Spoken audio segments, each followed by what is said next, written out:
Hello everyone, welcome back to our channel all in one Telugu channel by Meena. Welcome back to one more vlog. ఈరోజు video వచ్చేసరికి మేము ఊరు వెళ్ళిన అంటే morning వెళ్ళాం కదా, ఎర్లీ మార్నింగ్ 4కి, ఇంకా 9 వరకు అయితే పడుకుని పోయాము. ఇంకా ఆ రోజు మార్నింగ్ తీసిన వీడియో అనమాట ఇది. ఆ రోజు యాక్చువల్గా 9 వరకు అయితే పడుకున్నాము. తర్వాత లేచి టిఫిన్లు అవి చేస్తాము. మా అమ్మ 9 గంటలకే గిన్నెలు వంట అన్నీ కంప్లీట్ చేసేస్తారనమాట. కాకపోతే ఆ రోజు మాకు రిలేటివ్స్ ఒకరు చనిపోయారు. ఇంకా అక్కడికైతే వెళ్ళారనమాట, వేరే ఊరు అది. ఇంకా రసం, కూర, రైస్ అవి అయితే పెట్టేశారు ఆల్రెడీ మార్నింగే. ఇంకా పప్పు అయితే చేసేయమన్నారు నాకు యాక్చువల్గా ఇక్కడికి వస్తే పెద్ద పనులు ఏమి ఉండవు. ఆ రోజు యాక్చువల్గా మా అమ్మ అటు వెళ్ళడం వల్ల కొద్దిగా ఇవి ఉంచేశారనమాట. లేకపోతే 9 గంటలకే గిన్నెలు కానీ వంట కానీ అన్నీ క్లీన్ చేసేస్తారు. ఇంకెక్కడైతే నేను గిన్నెలు అవన్నీ పెట్టేసి వెళ్ళారు. ఇంక ఇవన్నీ నీట్గా క్లీన్ చేస్తున్నాను. ఆల్రెడీ పప్పు కోసం అని చెప్పి స్టవ్ పైన కుక్కర్ అయితే పెట్టాను. అవైతే విజిల్స్ వస్తున్నాయి. మేము టిఫిన్ అవన్నీ అయితే చేస్తామన్నమాట. ఇంకా ఫ్రెష్ అవ్వలేదు. ఇవన్నీ అయ్యాక ఫ్రెష్ అవుదామని చెప్పి మా బాబు అయితే కటింగ్ అని మా ఆయన అయితే తీసుకెళ్లారు బయటికి, వేరే దగ్గరికి. ఇంకా వాడు కటింగ్కి అయితే వెళ్ళాడు. ఇంకా వచ్చే లోపల నేను ఇవన్నీ కంప్లీట్ చేసేస్తే స్నానం అది చేయించాలి. ఇంకా నేను గిన్నెలు అవన్నీ క్లీన్ చేస్తున్న టైంలోనే ఇంకా మా బాబు కూడా వచ్చేసాడు. ఎండ కూడా ఇక్కడ పెద్దగా లేదు. ఇక్కడ కూడా మబ్బులుగానే ఉన్నాయన్నమాట. గాలి అది బాగా వేస్తుంది. తుఫాన్ అది ఇది అన్నారు కదా, వర్షంలాగా ఏం లేదు కానీ మబ్బులతో కొద్దిగా గాలి అది అలా ఉందన్నమాట వాతావరణం. ఇక్కడ కూడా ఎండ అయితే లేదు. కాకపోతే ఆ తర్వాత అయితే మళ్ళీ ఎండ అది వచ్చేది. అలానే ఈరోజైతే మా అమ్మ వాళ్ళది స్టవ్ ప్లాట్ఫామ్ అవి చిన్నదే ఉంటుందన్నమాట. ఇంకా అదైతే క్లీనింగ్ అది పెట్టుకున్నాను చేద్దామని. ఈ గిన్నెలు అవన్నీ క్లీన్ చేసేసి పప్పు అది వంటది అయిపోయిన తర్వాత ఇంకా కిచెన్ దగ్గర ప్లాట్ఫామ్ అదంతా కూడా క్లీన్ చేసేద్దామని అయితే అనుకుంటున్నాను. చూడాలి.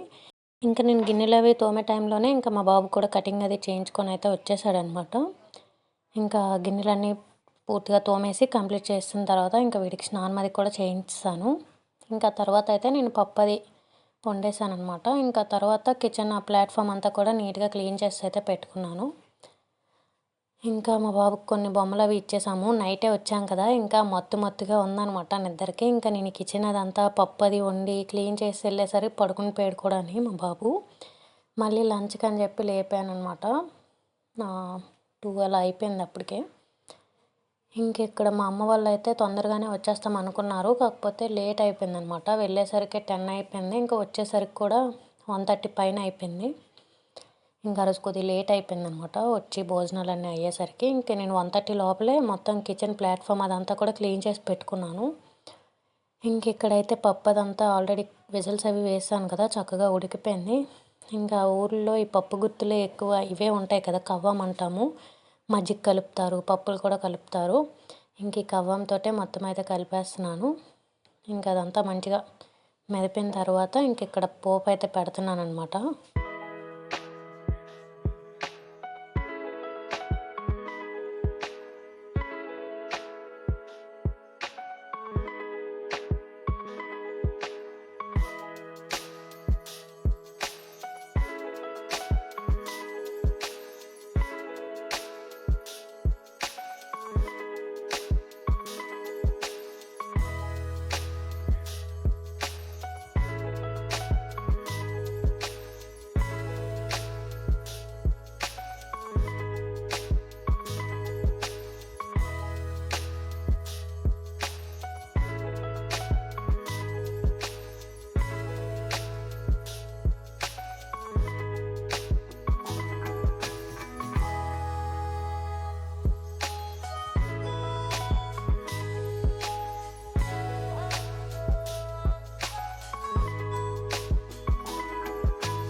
ఇంక ఈరోజు మధ్యాహ్నం లంచ్‌లోకి అయితే పప్పు, అలానే రసం అయితే చేసాము. దాంతోపాటు పొటాటో కర్రీ, రైస్ అయితే పెట్టేసామనమాట. ఇంక ఇగోండి ఇక్కడ చూపిస్తున్నాను. కిచెన్ ఈ ప్లాట్‌ఫామ్ అంతా కూడా మొత్తం జిడ్డు పట్టేసిందనమాట. మా అమ్మ వాళ్ళు పొలంకెళ్తారు. వాళ్ళు ఎక్కువగా పొయ్యిల మీద, నెక్స్ట్ ఈ స్టవ్ మీద కుక్ చేసినా పెద్దగా ఓవర్ క్లీన్ అయితే ఉండదు. మళ్ళీ మావి టైల్స్ కూడా బ్లాక్‌లో ఉంటాయి కదా! ఇంక పెద్దగా కనిపించదు కూడా అని దగ్గరగా చూస్తే తప్పితే. కాకపోతే ఆ బంక టైప్ అయితే ఉంటదనమాట. ఇంకా నాకేంటంటే ఇలా ఉంటే అస్సలు నచ్చదు. నేను ఏదైనా నేను ఉన్న ప్లేస్ కొద్దిగా నీట్‌గా ఉంటేనే అనమాట. ఇంక అందుకని చెప్పి మొదలుపెట్టాను. నాకు ఇదైతే గంట పైన పట్టింది. అందుకే అంటాం కదా! ఏ పనైనా ఎప్పటిదప్పుడే చేసుకోవాలని. డైలీ చేసుకుంటే ఎంత టైం పట్టదు మనకసలు. రోజు చేసుకునే క్లీనింగు. ఎప్పుడో ఒకసారి ఇలా క్లీన్ చేస్తే ఇలానే టైం ఎక్కువ పడుతుంది. ఇంక ఇదంతా కూడాని స్టీల్ పీస్ పెట్టేసి మొత్తం ఇంకా సోప్ అది పెట్టేసి ఒక 2-3 టైమ్స్ అయితే మంచిగా రుద్ది వదిలిపెట్టాననమాట. మొత్తానికైతే మొత్తం ఆ బంక టైప్ అంతా పోయి నీట్‌గా క్లీన్ చేసి అయితే పెట్టేశాను. అలానే మాకు ఇటు లైటింగ్ కూడా తక్కువ ఉంటదనమాట స్టవ్ ప్లేస్‌లో. ఆల్రెడీ మేము ఒకసారి లైట్ ఇటు పెట్టి కూడా చూసాము. కాకపోతే అప్పుడు వైరింగ్ ఏదో ప్రాబ్లమ్ వచ్చి ఇంకా అప్పుడేదో అయ్యింది కూడా అని ఇంక అప్పుడు తీసేశారు ఇక్కడ లైట్ అది.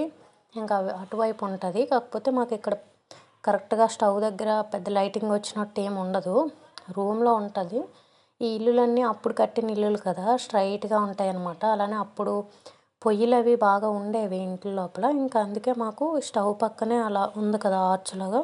ఇంక అది పొయ్యి అనమాట. కర్రల పొయ్య. మా అమ్మ వాళ్ళు వంటలు అవి చేస్తారు పొయ్యిల మీద. అంటే ఆవులవి ఉంటాయి కదా మాకు.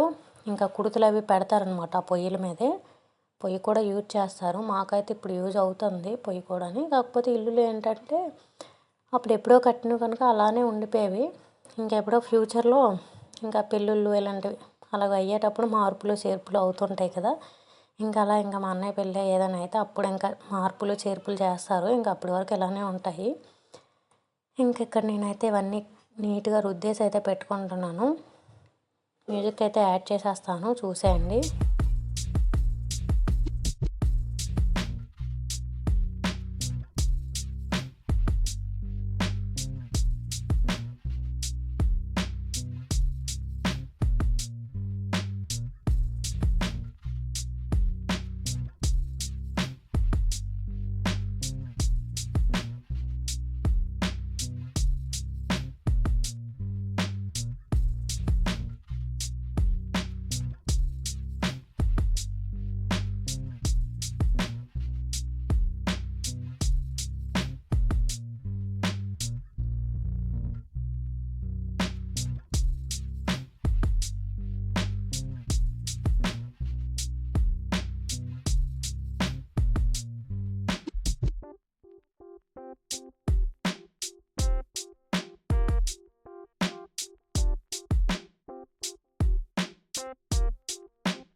ఫైనల్గా అయితే రుద్ది జిడ్డు పట్టిన టైల్స్ని అయితే నీట్గా మెరిసేలా అయితే చేస్తానమాట.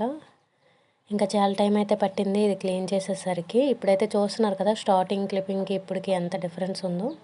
ఇంకా ఇదండి ఈరోజుటి వీడియో. ఈ వీడియోని అయితే ఇక్కడితో ఎండ్ చేసేస్తున్నాను. నా వీడియోస్ కనుక మీకు నచ్చినట్టయితే please do like, share and subscribe to my channel. ఇంకో మంచి వీడియోతో మళ్ళీ మీ ముందుకు వస్తాను. అప్పటి వరకు వీడియోస్ చూస్తూ ఉండండి. కొత్తగా ఎవరైనా ఛానల్ని చూస్తున్నట్టయితే సబ్స్క్రైబ్ చేసుకోవడం అసలు మర్చిపోద్దు.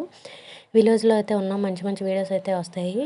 సబ్స్క్రైబ్ చేసుకొని పెట్టుకోండి. Thank you for watching. Bye bye. See you next video.